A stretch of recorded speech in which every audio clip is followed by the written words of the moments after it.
Muy buenos días, queridas hermanas y queridos hermanos en Cristo. Vamos a celebrar la misa del lunes de la semana número 12, 12ª semana. Vamos a mencionar los nombres de aquellos que dan rostro a nuestra celebración en este día 22 de junio del 2020. Pedimos primero por la salud de Mili Carmen Ramos, por la familia Ortiz Ortiz, por la familia de Félix y Giney, de Nestalí Yari, por Mirna Conde y por Joselín Suárez, su recuperación, por René Mulero, amigo mío, posiblemente ya hoy o mañana lo muden para el auxilio mutuo, por Pedro Rivera González, por Manuel Rodríguez Jr., su madre Marta Iris y su tío Jorge Rivera, por la continua recuperación de Víctor Pérez y de Virginia Oyola y por mi compadre Andrés López. Pedimos también por la salud de Evelyn Puy, Maribela Licea, Daisy López, Marta Lebrón, Alana Isabel Torres Santiago, Nayadet González Rivera, Padre Miguel Arroyo, Alejandro López Lamensa, Papa Francisco y todos los sacerdotes y diáconos. También pedimos por la salud de Felicita Esteban Rivera, William González, Carmen Delgado, Evelyn Dones, Carmelo Luis, Julio y Eva Miranda, Liz Jam y Manuel Pagán, Liliana López, Antonio Báez, Delia Báez, Alejandro Falcón, Mileis Caponte, la niña, Ibeliz Río, Lía Sofía Román, Irma Merced, Maribí Santiago.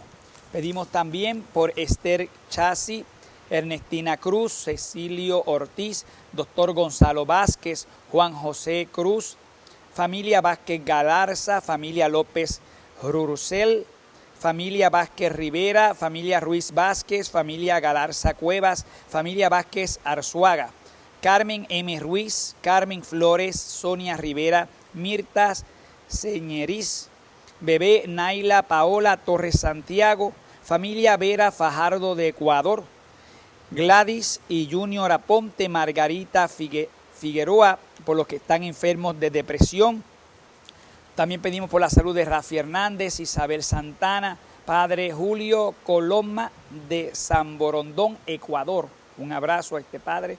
Alex Montañez, Edith Rosarios, Wanda Rosario, Meni Báez, Valentina Medina, Silquia León, Juan Pérez, Clara Morales y Evelyn Pérez, Josefa Vázquez, familia Roldán Cruz, familia Roldán Medina, familia Flores Arzuaga, Sonia de Mejías, Sofía Lapa, Augusto, José Carlos, Oseas, Olga y Nancy Jaipén, Olga Uribe, familia Ortiz Vegas, José Santos.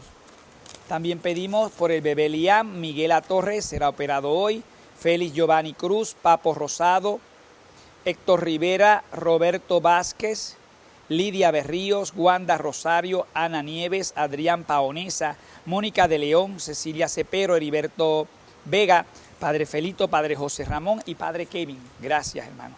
También pedimos por el eterno descanso de Paul Schaefer, como una intención particular del monasterio de California, por los difuntos María Cristina Ramos, Luis Luyanda, Pablo Víctor Díaz, Irene Acosto Vázquez, Erner y J. Coto, Marta Candelaria Cuevas, familia Ramos Torres, familia López Ramos, familia Meléndez Aponte, padres Demetrio, Aurelio, Antonio, Raúl Campo y Ariel, niño Brandon Alexander Gómez, Carlos San José Reyes, Antonio Epifanio Martínez, Luis López y Efraín Pagán, familia Miranda Pavón, se entiende sus difuntos, familia Oyola Miranda, Carlos Galarza, Casimiro y Juan Cuevas, Evangelios Vázquez, Antolino Delgado, Ramón Asisi, debe decir Beatriz Cardona, Bienvenido Gómez.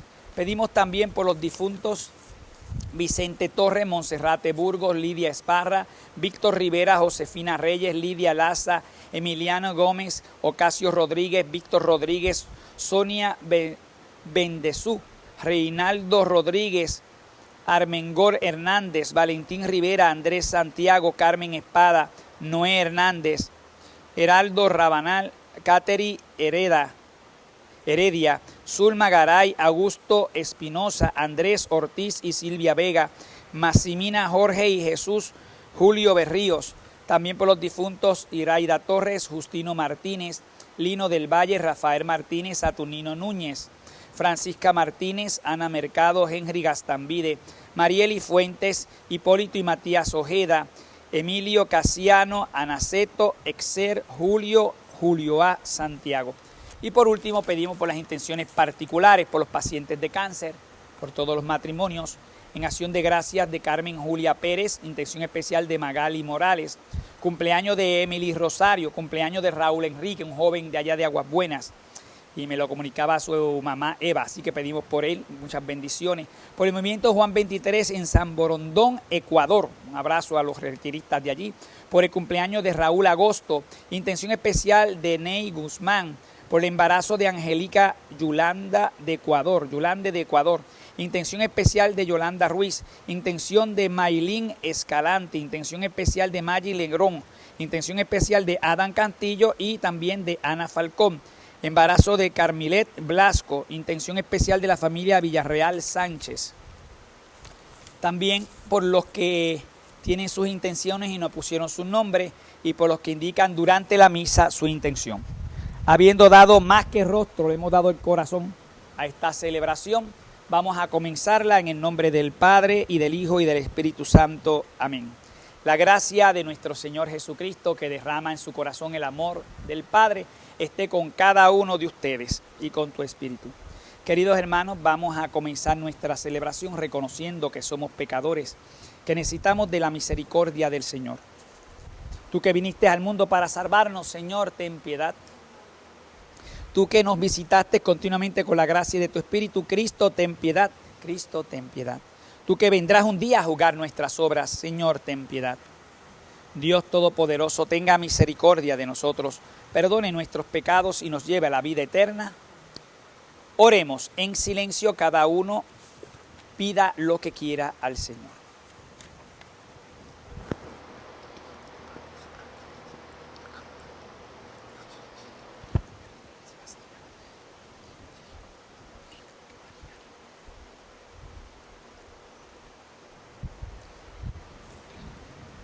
Concédenos, Señor y Dios nuestro, vivir siempre en el amor y respeto a tu santo nombre, ya que en tu providencia nunca abandonas a quienes estableces en el sólido fundamento de tu amor. Por nuestro Señor Jesucristo, tu Hijo, que vive y reina contigo en la unidad del Espíritu Santo y es Dios por los siglos de los siglos, tenga la bondad de sentarse. Nos vamos a la mesa de la palabra. Primera parte de la misa, rito de entrada, hemos terminado, pasamos a la segunda parte. Las lecturas que vamos a proclamar son las de este lunes de la semana 12, ciclo par. Segunda lectura del segundo libro de los Reyes. En aquellos días, Salmanasar, rey de Asiria, invadió el país. Llegó a Samaria y la sitió durante 3 años. En el año 9 de Oseas, el rey de Asiria ocupó Samaria y deportó a los israelitas a Siria. Los instaló en Jalab, junto a Jabor, río de Gozán y las ciudades de Media. Esto sucedió porque los hijos de Israel habían pecado contra el Señor su Dios, que los sacó de la tierra de Egipto, y habían adorado a otros dioses, siguiendo las costumbres de las naciones que el Señor había exterminado a su llegada y que sus mismos reyes habían introducido. El Señor había advertido a Israel y a Judá por boca de todos los profetas y videntes, diciendo: enderecen sus malos caminos y cumplan mis mandamientos y preceptos, conforme a la ley que impuse a sus padres y que le manifesté por medio de mis siervos los profetas. Pero ellos no escucharon y endurecieron su corazón como lo habían hecho sus padres, que no quisieron obedecer al Señor su Dios. Despreciaron sus decretos, la alianza que estableció con sus padres y la advertencia que les hizo. El Señor se enojó mucho contra Israel y lo arrojó de su presencia, y solamente quedó la tribu de Judá. Palabra de Dios, te la alabamos, Señor. Escúchanos, Señor, y sálvanos todos. Escúchanos, Señor, y sálvanos. Dios nuestro, nos has rechazado y nos has deshecho. Estabas enojado, pero ahora vuélvete a nosotros. Escúchanos, Señor, y sálvanos. Has sacudido la tierra, la has agrietado. Repara sus grietas porque se desmorona. Hiciste sufrir un desastre a tu pueblo. Nos diste a beber un vino que nos hace temblar. Escúchanos, Señor, y sálvanos. Tú, Señor, nos has rechazado y no acompañas ya a nuestras tropas. Ayúdanos contra el enemigo, porque la ayuda del hombre es inútil. Con Dios haremos maravillas, porque Él vencerá a nuestros enemigos. Escúchanos, Señor, y sálvanos. Nos ponemos de pie. Aleluya, aleluya. La palabra de Dios es viva y eficaz y descubre los pensamientos e intenciones del corazón. Aleluya. El Señor esté con ustedes. Lectura del Santo Evangelio según San Mateo. En aquel tiempo Jesús dijo a sus discípulos: no juzguen y no serán juzgados, porque así como juzguen, los juzgarán, y con la medida que midan, los medirán. ¿Por qué miras la paja en el ojo de tu hermano y no te das cuenta de la viga que tienes en el tuyo? ¿Con qué cara le dices a tu hermano, déjame quitarte la paja que llevas en el ojo, cuando tú llevas una viga en el tuyo? Hipócrita, sácate primero la viga que tienes en el ojo, y luego podrás ver bien para sacarle a tu hermano la paja que lleva en el suyo. Palabra del Señor. Tenga la bondad de sentarse. Mis queridos hermanos, estamos en la mesa de la palabra. En la mesa de la palabra. Teníamos asignación, el segundo libro de los Reyes, el capítulo 3 y 4. Ahí empieza el ciclo de Eliseo. Y ahí se narraba cuando Eliseo multiplicó panes, resucitó a un chamaquito, multiplicó vino, curó un leproso. Ya lo último, en el capítulo 13, lo enterraron. Y había una gente mala que estaban invadiendo el terreno donde estaba enterrado Eliseo y llevaban un muerto, una gente bien buena, y cuando vieron los enemigos, enterraron al muerto en la tumba de Eliseo, donde están los huesos. No sabían que ahí están los huesos de Eliseo, parece. Y con haber tocado los huesos, el muerto que llevaban, resucitó también. O sea que Eliseo hasta muerto resucitó a otro. Lo grande que fue Eliseo. Y hemos dicho que no era el más grande fue Elías. Estos ciclos de profetas extraordinarios, Dios siempre habló por medio de los profetas. Hoy continuamos la lectura y nos narra un hecho triste. A mí me gusta porque tiene que ver mucho con la historia de la Biblia, lo que los católicos no entendemos nunca. Cuando Dios hizo el paraíso y la creación, esos primeros 11 capítulos del Génesis no son históricos con las reglas de la historia moderna, que se tiene que precisar lugares y tiempos exactos. Pues no se puede precisar. Y esos 11 capítulos se les llama prehistóricos. La creación, la Torre de Babel, el diluvio. Pues son en paquetes, son embustes. No son embustes. Es que no podemos precisar el lugar que se dieron ni el momento exacto. Y tiene mucho simbolismo extraordinario. Dios creó y creó al mundo entero. Pero precisar dónde lo creó y cuándo lo creó no sabemos. Esos primeros 11 capítulos se llaman prehistóricos. Ya el capítulo 12 del Génesis, estoy hablando del primer libro de la Biblia, mijo. Ahí vemos cuando Dios elige a un viejito y una viejita. A Abraham y Sarai. Y ahí empieza el plan de salvación, porque Dios le promete una tierra prometida y una gran descendencia. Eso ocurrió en el 1800 antes de Cristo. Y ya saben ustedes que un nieto de Abraham tuvo a Isaac, Isaac tuvo a dos, a Esaú y Jacob. Pues Jacob es Israel. Israel tuvo 12 hijos y una hija, pues son las 12 tribus de Israel. Y ya en el 1600 estaban las tribus esas, 200 años después de Abraham ya estaba. Pero luego bajaron a Egipto y estuvieron 400 años en Egipto. Y en los últimos años los cogieron esclavos. Y ahí tenemos la historia de Moisés. Entonces, para que te vayas ubicando, Abraham, 1750, 1800. Moisés, 500 años después, 1250. Ya los hijos de Abraham eran 1 millón de personas. De verdad. Sí, porque él prometió una gran descendencia a Abraham, y aunque Abraham no lo viera, Dios sigue cumpliendo aunque te mueras. Dios es tan fiel que no caduca la promesa con tu muerte. Lo que te promete, aunque te hayas muerto, te lo va a dar. Y lo que le prometió a Abraham se lo dio, una gran descendencia. Cuando Moisés sacó al pueblo de Abraham de Egipto, era 1 millón de personas. le faltaba la tierra prometida. Y ya saben ustedes que Moisés fue con el pueblo caminando, anduvieron por el desierto 40 años con el maná. Y a lo último llegan a la tierra prometida. Moisés no pudo entrar, pero el joven que continuaba con Moisés, que se llama Josué, fue el que lo llevó. Entonces tenemos los primeros 5 libros de la Biblia, que son le llaman el Pentateuco. Génesis, Éxodo es la salida, Levítico, que es los ritos, Número y Deuteronomio. Y luego empezamos con Josué, porque Josué fue el que continuó. Y después de Josué vinieron los jueces. Pues ese es el 7º libro, los jueces. Y después vino el gran profeta Samuel. Y ahí tenemos el 8º y 9º libro, primero de Samuel. Y después vinieron reyes. Pues ahí tenemos el número 10 y el número 11. Eso es la lógica. Entonces, volvemos. Desde Abraham hasta Moisés pasaron 500 años. 200 años después ya estamos en la tierra prometida. Y eran 12 tribus. Hasta ahí estamos bien claros. 12 tribus.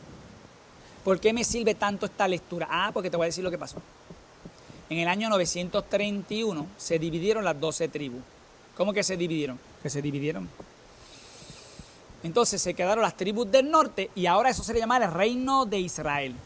Y eso confunde porque cuando decimos las 12 tribus de Israel, son las 12. Sí, pero cuando se dividieron en el año 931, se quedaron las tribus de Israel. Y si eres bien tiquismiqui y sabes mucho de Biblia, pues tendrías que decir que se quedaron 10 tribus y media arriba y una tribu y media abajo. La tribu que se dividió, esa media, es la tribu de Benjamín. Entonces las tribus del norte, que se llaman tribus del norte o tribus de Israel, tenían por capital a Samaria. Y de ahí vienen los samaritanos. Y la única que se dio, o la una y media, era la tribu de Judá. Y tenía Jerusalén. Todas ellas iban a Jerusalén, pero cuando se dividieron, los del norte no querían ir a Jerusalén para validar al tribu de Judá. Entonces tenemos, esto es bien importante, eran 12 tribus. Hasta ahí estamos bien. Se dividieron. ¿En qué año? En el año 931. Fantástico. Y se dividieron las tribus del norte y la tribu del sur. Pero con el tiempo, la tribu media esa de Benjamín, que se quedó la mitad para arriba y la mitad, quedó absorbida.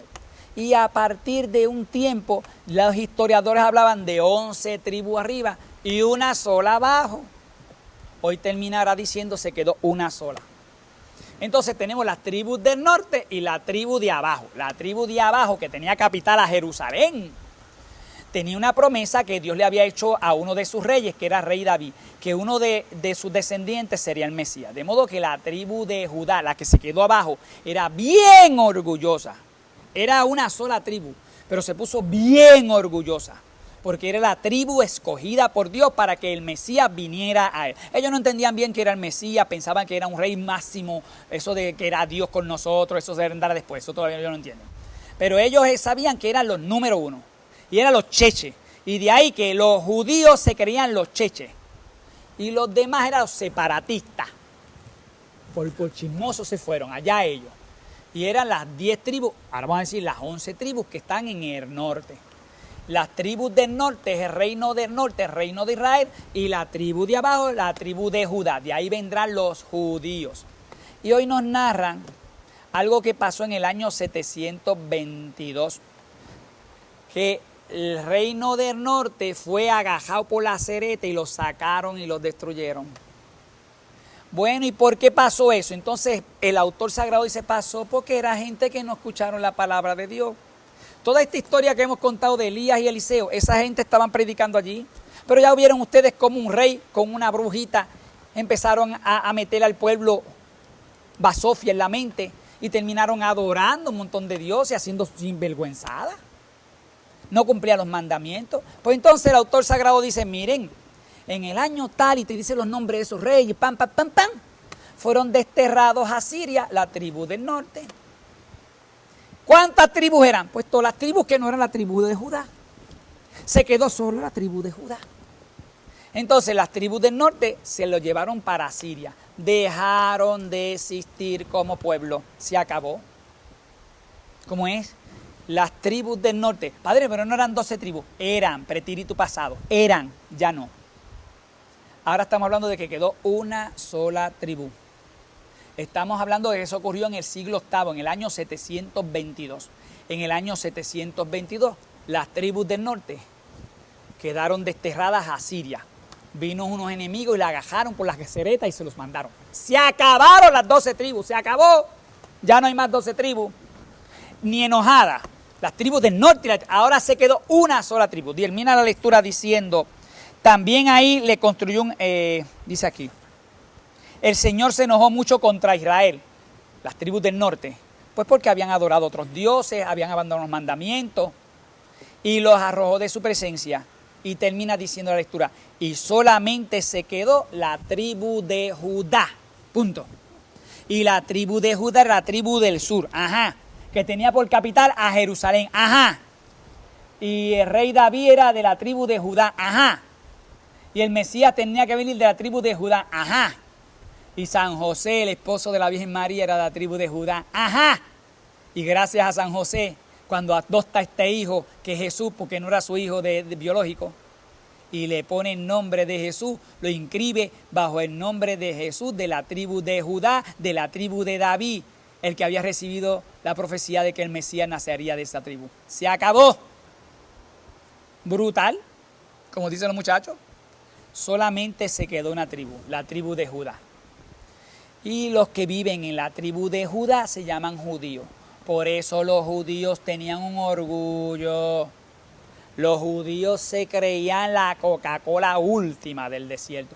Y tenían razón, ¿saben? Tenían razón porque de ahí iba a venir su Mesías. Y no habían otras tribus. Punto. Cuando eso ocurrió en el año 722. ¿Cómo el autor sagrado reflexiona y por qué les pasó eso? Les pasó eso porque Dios les mandó profetas para que se corrigieran, pero ellos se obstinaron. No quisieron ver, ojos que no ven, corazón que no siente, no quisieron escuchar.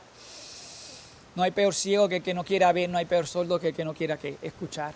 Y les mandó profetas, fíjate, le había mandado Elías, Eliseo. No, esa gente siguieron al garete. Pues al garete fue que en el año 722 dejaron de existir. Padre, pero ¿cómo que dejaron de existir? Ya no eran un pueblo. Entonces las tribus que no eran las tribus de Judá, las otras 11 tribus, ¿qué pasó con esa gente? Pues seguían siendo de esas tribus, pero no estaban congregados como pueblo. San Pablo llegará a decir, yo soy judío de nacimiento. Sí, pero no era porque él de la tribu de Judá, era porque él era de la religión judía. Pero yo soy de la tribu de Benjamín, dice San Pablo. Que esa tribu de Benjamín quedó desaparecida. Hay una lectura muy bonita en Navidades que casi nadie se da cuenta. Y reúne todas las tribus. Es maravillosa. Yo me vine a dar cuenta hace como 3 años. Con lo inteligente que yo soy. Y no me había dado cuenta. Toda mi vida en la Iglesia Católica nunca me he dado cuenta. Te lo voy a decir cuál es. Cuando tú buscas a Lucas, capítulo 2, en el versículo 21 te dice que cuando nació Jesucristo, según la ley, estamos hablando de Levítico y de Deuteronomio, según la ley, tuvieron que a los 8 días circuncidarlo. ¿Se acuerdan? Que cogían el pellejito del pene y lo cortaban y le ponían nombre. A los 8 días, San José lo llevó al templo para presentarlo. Lo circuncidó y le puso por nombre Jesús. Versículo 21, capítulo 2 de Lucas, versículo 21. Versículo 22, a los 40 días, que era cuando la mujer podía salir, si era varón, si era mujer, ellos entendían que si era mujer botó más sangre, y eran 80 días. Así era. Pues a los 40 días, porque era varón, entonces se tenía que purificar la mujer porque había botado sangre en el parto. Para ellos la sangre era un signo de impureza. La menstruación en la mujer era un signo de impureza, habían ritos para eso. Pues esta aquí no es que menstruó, es que parió. Entonces la Virgen María se fue con San José y el niño al rito de purificación de la Virgen a los 40 días según la ley. Y dice que un tal Simón que vivía en Jerusalén, Simón representa la tribu de Judá, le profetizó, ¿se acuerdan? Y le dijo, este niño es, porque Dios le había dicho que no se iba a morir hasta que no viera el Mesías. Y el Espíritu le dijo a Simeón que estaba en la casa, vete al templo a encontrarte con el Mesías. En el templo es que se encuentra, ¿sabes? Y entonces Simeón, conducido por el Espíritu Santo, se encuentra con este niño chiquito y con María y con José y lo toma en brazos y dice 40 cosas. Es verdad que le metió una chupleta, una mala noticia a María, y una espada te va a traspasar el corazón para que te lambas, diántele. Pero este es el número 1, se levantará con una bandera, o lo quieres o lo odias, pero con él no hay vuelta atrás, le dice él. Ese era Simeón. Luego te dice, a partir del versículo 22, 23, 24, que también había una mujer, hija de Fanuel, de la tribu de Aser. Si Simeón estaba en Jerusalén, entendimos que este era de Judía, de la tribu de Judá. Pero el día en que Jesucristo entró al templo, reunió las 12 tribus representadas en un viejito que representaba la tribu de Judá y a una viejita que representaba una de las tribus del norte que 800 años antes había sido desterrada. Esa viejita llevaba mucho tiempo también, era profetisa y cogió al niño y empezó a lavarlo. Cómo el niño Jesús, cuando entró en el templo, unió a la tribu de Judá, representado por Simeón, y a las tribus del norte que habían sido desterradas en el 722 a.C., representada por esa mujer que se llamaba Ana, de la tribu de Aser. Eso fue maravilloso. Pero claro, como nosotros no entendemos esto, pues pasan esas cosas desapercibidas. En ese texto se está diciendo que Jesucristo es tan extraordinario que ya de niño unió las 12 tribus en el templo. ¡Wow! Todo eso con la lecturita de hoy. La lecturita de hoy que desaparecieron las tribus del norte. Para los que están medio complicados, dice, ay padre, yo no entiendo eso de 10 y media y 1 y media. Ok, se acabó. Ahora queda una sola tribu de las 12. Y es la tribu de Judá, de la cual tiene que nacer nuestro Señor Jesucristo. Estamos en el año 722. ¿Qué efecto tuvo eso? ¿Lamento por parte de los judíos con respecto a sus hermanos? No, fiesta. Bueno que le pase, para que se lamban. ¿Quién le mandó a separarse de él? Ahora los cheches somos nosotros. Agájate, pollo, que mañana te guisan. A ti te va a pasar lo mismo por orgulloso. Pero esa es la historia que vendrá después. El salmo responsorial para este día tan bonito: escúchanos, Señor, y sálvanos. Vamos a decirlo. Escúchanos, Señor, y sálvanos. En estos discursos tan bellos, desde el capítulo 5 al 10, que la iglesia nos regala en el Evangelio de Mateo, hoy estamos en el capítulo 7. Y empieza el capítulo 7. En aquel tiempo Jesús dijo a sus discípulos: no juzguen y no serán juzgados. Porque como juzguen ustedes, así lo juzgarán a ustedes. Y con la medida y con la métrica, con la cinta métrica que tú midas, con esa misma cinta métrica te van a medir a ti. Esto no es nuevo porque los que están escuchando las misas diarias saben que hace 2 días atrás él decía una ley muy perfecta y nos enseñó el Padre Nuestro. Y dijo, perdona nuestras ofensas como nosotros. Es decir, si tú perdonas, pues Dios te va a perdonar porque tú lo mismo lo estás diciendo, la misma medida. No juzgues. Ay, padre, pero a veces usted tiene que jugar. Usted es juez. Los únicos que pueden jugar en este planeta son los jueces. Y ellos tendrán que rendirle cuenta a Dios porque dicen no juzguen, usted no juzgue. Ay, padre, pues entonces no hay que corregir. Sí, corregir es una cosa, pero jugar es otra. Corregir es, estás haciendo esto mal. Juzgar es, tú eres malo. Son 2 cosas distintas. Son 2 cosas distintas. Yo aprendí en una parroquia que quise mucho, que me ayudó mucho a crecer, que no hay gente mala. ¿Cómo es, padre? Que no hay gente mala. Que hay mucha gente buena haciendo cosas malas. Ah, amiguito, la cosa es distinta. No hay gente mala. Hay mucha gente buena haciendo cosas malas. Entonces, si hay un hermano que está en el pecado, tendremos que decirle, eso es pecado. Pero no lo condenes al infierno. Eso le toca a quién. A Dios. No te toca a ti. Tú corrige y señala lo que está bien y lo que está mal. Ya sabemos que tenemos que ser profeta, no majadero, profeta. La motivación del profeta es que Dios le está moviendo. La motivación del majadero es su propio ombligo y orgullo y satisfacción de que te corregí. Cuando uno juzga, se cree que está en una mejor posición que los demás. Por eso lo inmediato que viene Jesucristo es, no te preocupes para sacarle la pajita al otro, no dándote cuenta que tienes una viga en el ojo. Siempre que quieres corregir, pregúntate qué cosas tienes tú también. Una corrección fraterna podría ser muy bonita diciendo, mira, yo te voy a decir una cosa, yo soy un imperfecto, yo no soy modelo de nada. Pero yo creo que en esto tú tienes que tener cuenta, porque lo estás haciendo mal. Yo, si me miras a mí, si tú esperas que te esté corriendo un santo, pues entonces no me escuches, porque yo no soy un santo, no soy, yo soy más pecador que tú. Pero en esto tienes que tener cuenta porque lo estás haciendo mal. Eso sería una corrección muy bonita. No, pero nosotros no lo corregimos así. Nosotros, para empezar, no corregimos. Los puertorriqueños no corregimos. Nuestra cultura es del bochinche. Eso nos viene desde el siglo XVII y XVIII porque nosotros tuvimos que coquetear con el contrabando. Ante la corona española teníamos que estar así, ¡oh, viva la madre patria! Y teníamos que estar contrabandeando con corsarios y piratas para poder sobrevivir. Y aprendimos la frasecita del puertorriqueño, el del puertorriqueño es terrible. Tú me dices algo y yo te digo significa lo voy a hacer, pero no como tú lo estás diciendo. Porque de frente no voy, pero yo detrás hago lo que quiero. Entonces dice Jesucristo, ten cuidado. Cuando vayas a corregir, mírate tú primero.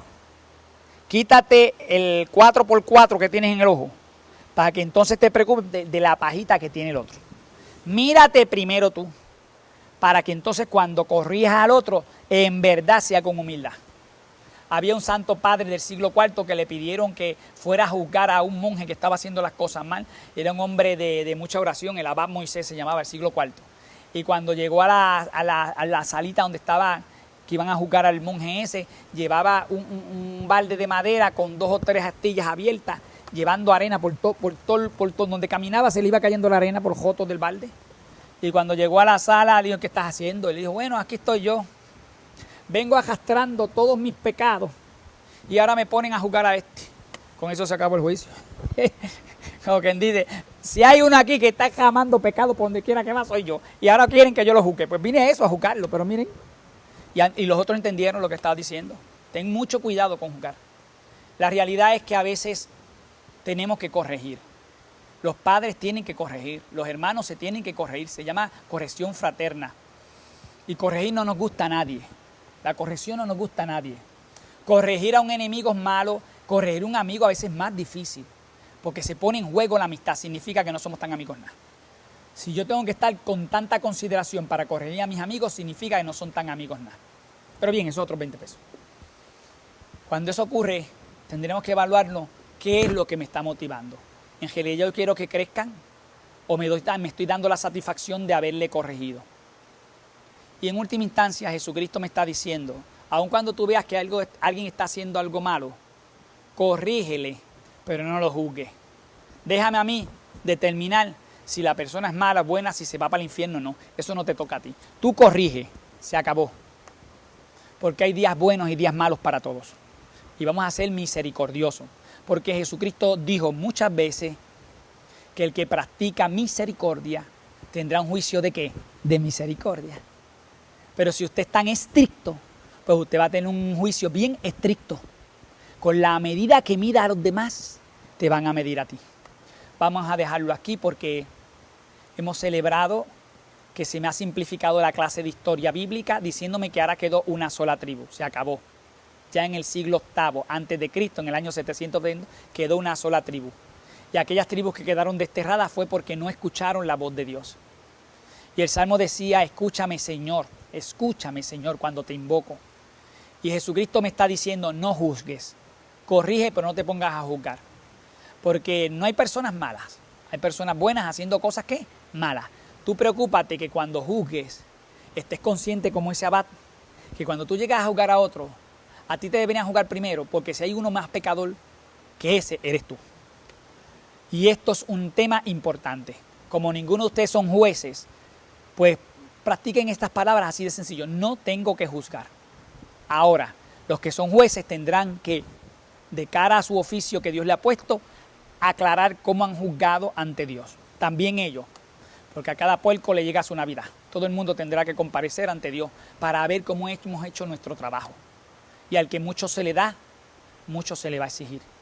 Vamos a pedirle al Señor que nos ayude a no juzgar. Padre, pero es tan difícil porque si aquel me hizo algo malo, me duele. Sí, ya yo entendí que te duele, pero no te pongas a juzgarlo. Pide por él, reza por él. Cada vez que te pongas a juzgar, reza un Padre Nuestro por la persona y se acabó. Ni pienses, es que este fulano es así, fulana es así. No es ni así ni así. Incluso los esposos y las esposas que llevan muchos años juntos se creen en la ilusión del control, que conocen a su esposo y su esposa.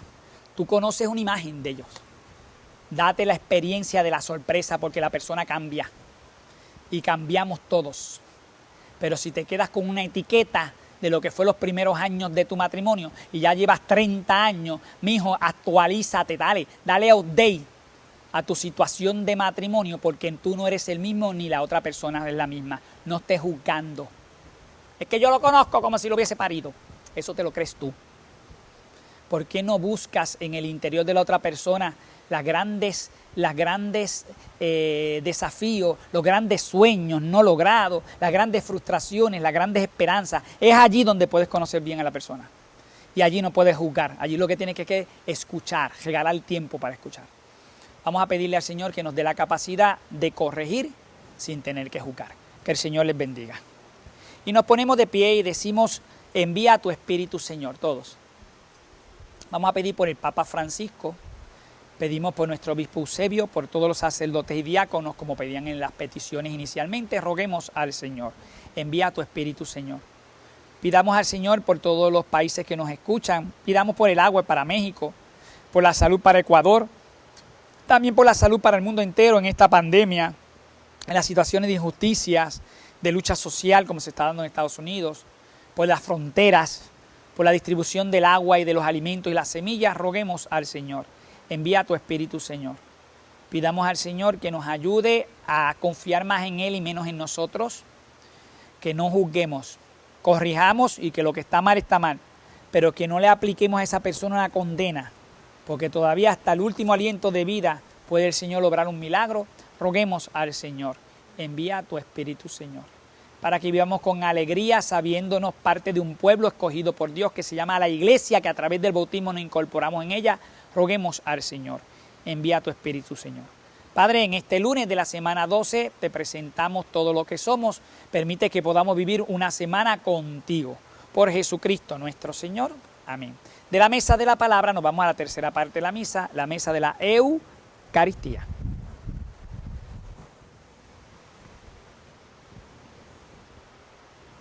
Como hemos dicho, en la mesa de la Eucaristía, que es la tercera parte de la misa, hacemos tres cosas. Presentamos las ofrendas, hacemos la oración de consagración, que se llama plegaria eucarística, y nos vamos al rito de comunión para comulgar. Lo primero es presentar las ofrendas. Ya aprendimos la otra semana que hay 4 cosas que ofrecemos. 4, no 2, 4. 2 la traen al altar los ministros, los diáconos, a veces se hace una procesión de las ofrendas. Las otras 2 las dan ustedes, las traen ustedes. Vamos a presentar las primeras 2. Bendito sea, Señor, Dios del universo, por este pan, fruto de la tierra y del trabajo del hombre que recibimos de tu generosidad y ahora te presentamos. Él será para nosotros pan de vida. Bendito seas por siempre, Señor. Viste, ahora te presentamos el vino unido al agua en este cáliz. Nos recuerde nuestra participación en la vida divina de aquel que tomó nuestra condición humana. Amén. Padre, y si no hay vino de uva, ¿puedo usar de manzana? No, es un disparate. Sí, pero para que la gente no se da cuenta, pues si el sacerdote hace eso, incurre en un pecado que se llama simulación. Nosotros no estamos aquí para engañar a la gente. O es vino o no es vino. Y es vino de uva, no es de China ni de mango, de uva. Se le mezcla el agua unida al vino nos recuerda nuestra participación en la vida divina de aquel que tomó nuestra condición humana. Y ahora lo presento. Bendito sea el Señor, Dios del universo, por este vino, fruto de la vid y del trabajo del hombre que presentamos a ti. Él será para nosotros bebida de salvación. Bendito seas por siempre, Señor. Humilde y penitente, acoge, Señor, nuestra súplica, que sea agradable en tu presencia, Señor Dios nuestro. Termina la presentación con un acto de reconocimiento de mis pecados, lavándome mis manos. Lávame, Señor, de todos mis pecados, purifícame de mis delitos. Amén. Y ahora, oren, hermanos, para que llevando al altar los gozos y las fatigas de cada día, de cada semana, nos dispongamos a ofrecer este sacrificio agradable a Dios Padre Todopoderoso. El Señor reciba de tus manos este sacrificio para alabanza y gloria de su nombre, para nuestro bien y de toda su santa iglesia. Ya tenemos los 4 elementos: pan, vino, tercero, gozos, y cuarto, fatigas. En cada misa que celebramos, por eso celebramos misa todos los días, porque cada día tiene su afán, tiene sus gozos y tiene su fatiga. Y ahora recojo esto con esta oración, porque ya dije que lo presentaba. Dios de bondad, que das eficacia a tus misterios, Concede que nuestro culto resulte digno de estos sagrados dones. Por Jesucristo nuestro Señor. Amén. El Señor esté con ustedes. Levantemos el corazón. Demos gracias al Señor nuestro Dios. En verdad es justo y necesario. Es nuestro deber y salvación darte gracias siempre y en todo lugar, Señor Padre Santo, Dios Todopoderoso y Eterno por Cristo Señor nuestro. Con amor celebramos su muerte, con fe viva proclamamos su resurrección y con firme esperanza anhelamos su venida gloriosa. Por eso con los ángeles y los santos cantamos sin cesar el himno de tu gloria. Santo, santo, santo es el Señor, Dios del universo. Llenos están el cielo y la tierra de tu gloria. Hosana en el cielo. Bendito el que viene en nombre del Señor. Hosana en el cielo. Santo eres en verdad, Señor, fuente de toda santidad.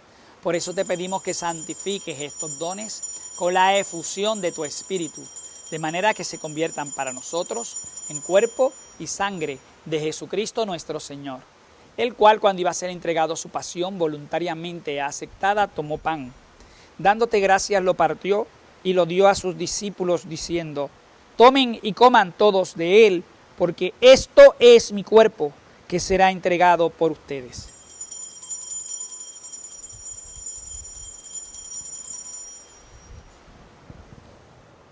Del mismo modo, acabada la cena, tomó el cáliz y dándote gracias de nuevo lo pasó a sus discípulos diciendo: tomen y beban todos de él, porque este es el cáliz de mi sangre, sangre de la alianza nueva y eterna, que será derramada por ustedes y por muchos para el perdón de los pecados. Hagan esto en conmemoración mía.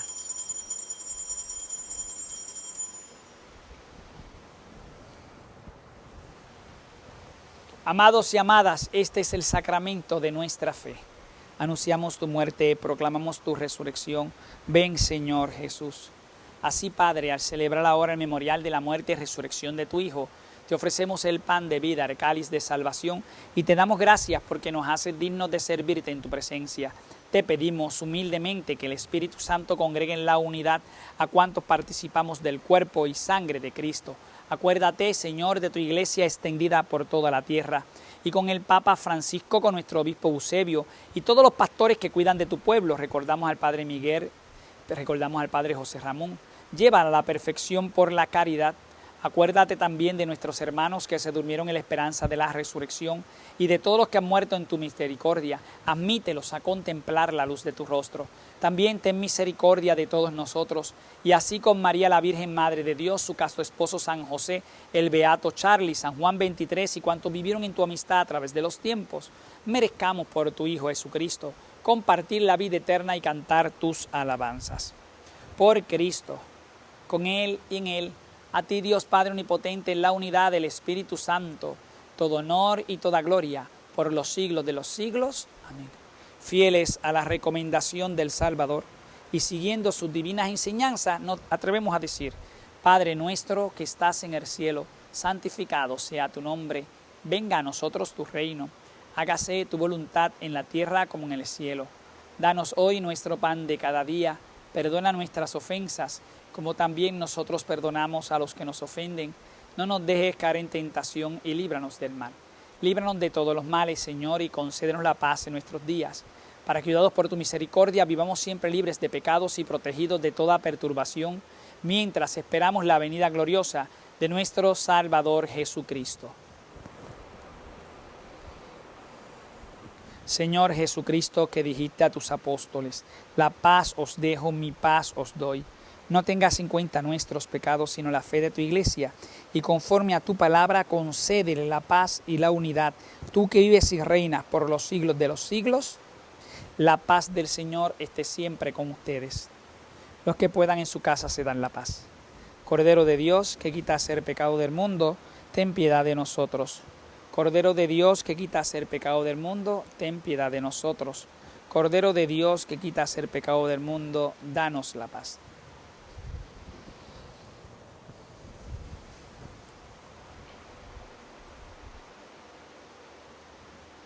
Este es el Cordero de Dios, el que quita el pecado del mundo. Dichosos los invitados al banquete del Señor. Señor, yo no soy digno de que entres en mi casa, pero una palabra tuya bastará para sanarme.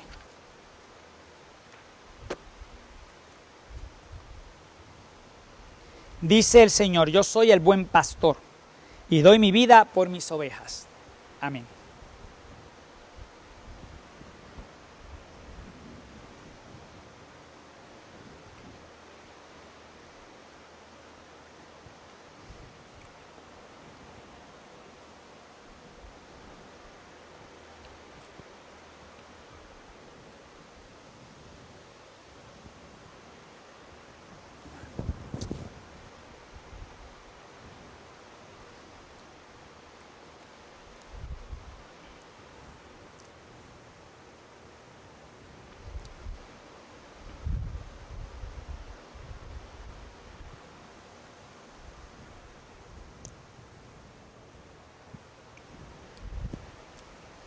Rezo con ustedes y por ustedes la comunión espiritual. Creo, Señor mío, que estás presente en el santísimo sacramento del altar. Te amo sobre todas las cosas y deseo recibirte dentro de mi ser, pero no pudiendo hacerlo sacramentalmente, ven al menos espiritualmente a mi corazón. Y como si te hubiese recibido, me uno todo a ti. Oh Señor, no permitas que me separe de ti. Amén. Oremos. Renovados con el sagrado cuerpo y sangre de tu Hijo, imploramos, Señor, tu clemencia, a que en la plenitud de la redención alcancemos lo que celebramos en cada Eucaristía. Por Jesucristo nuestro Señor. En notas de folclore y de clima, en Puerto Rico hay un ambiente de Navidad, un frío más bueno, una temperatura bien agradable. Todo lo contrario, hay un calor infernal y ahí parece que polvo del Sahara, hay una bruma y una calor inmensa. Así que abrazamos en el cariño caribeño a todos los que nos están viendo allá en Ecuador y en Perú y en Estados Unidos. Y nos encomendamos todos a la Virgen María y decimos, Dios te salve María, llena eres de gracia, el Señor es contigo. Bendita tú eres entre todas las mujeres y bendito es el fruto de tu vientre, Jesús. Santa María, Madre de Dios, ruega por nosotros pecadores, ahora y en la hora de nuestra muerte. Amén. El Señor esté con ustedes. La bendición de Dios Todopoderoso, Padre, Hijo y Espíritu Santo descienda sobre ustedes y permanezca para siempre. La celebración ha terminado, pero la vida cristiana continúa. Podemos ir en paz. Que pasen un lunes como si fuera viernes. Que Dios les bendiga.